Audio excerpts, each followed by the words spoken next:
Hi, this is the third lecture in a series of lectures on internships. I call it the Excellent Internship Course, how to land a great one and carry it out successfully. My name is Michael Griffin. I'm a professor at the University of Massachusetts Dartmouth, and for over a decade I have had quite a bit of involvement with the internship program. This particular lecture is on constraining factors of internships, things you need to be thinking about as you are searching appropriately for an internship. Identify your constraining factors and focus your search appropriately.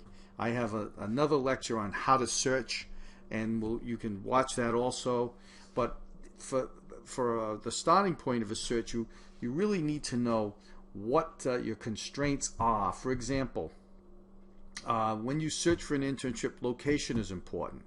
If it's during the school year, are you going to be able to take on an internship within a certain radius of campus? So we have some students that go as far as Boston, which is 50, 60 miles away from our campus in Massachusetts. We have others that travel to Providence, Rhode Island. They're willing to do that, 30, 35 miles from the campus. You know, what kind of transportation do you have? Is it just a local kind of thing where you can take a bus to get to an internship, or you have a car or some other way of getting to an internship that's further away? Is it an internship that in the summertime it really doesn't matter where it's located? Maybe you can relocate. Maybe it's back in your hometown, but you do need to think of that location as a constraining factor and define that.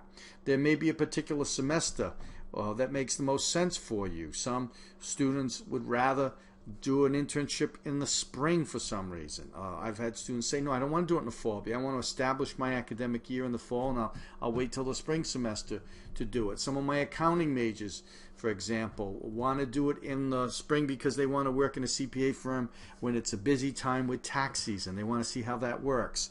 Is it better for you to do an internship in the summer? You know, these are the kinds of things.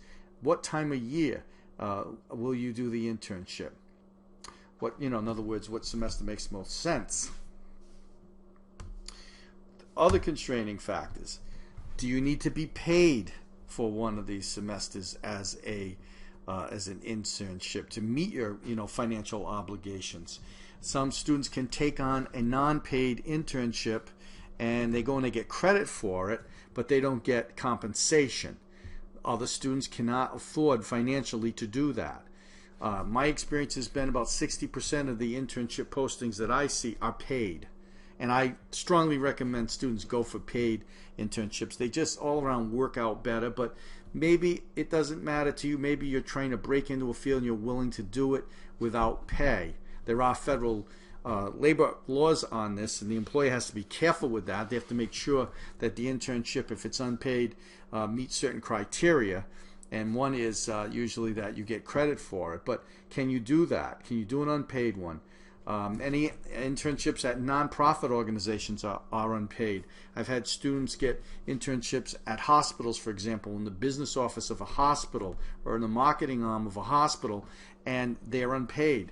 Very, very often, museums, same thing, unpaid. Public school departments, unpaid. Is that something you're willing to do?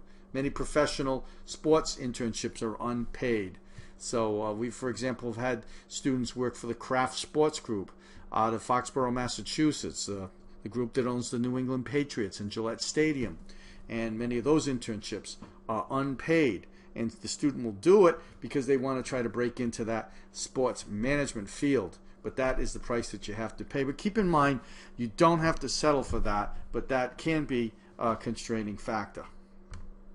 I've written a book on internships called Business Internships. That's available on lulu.com. And there's a laminated guide that I've created.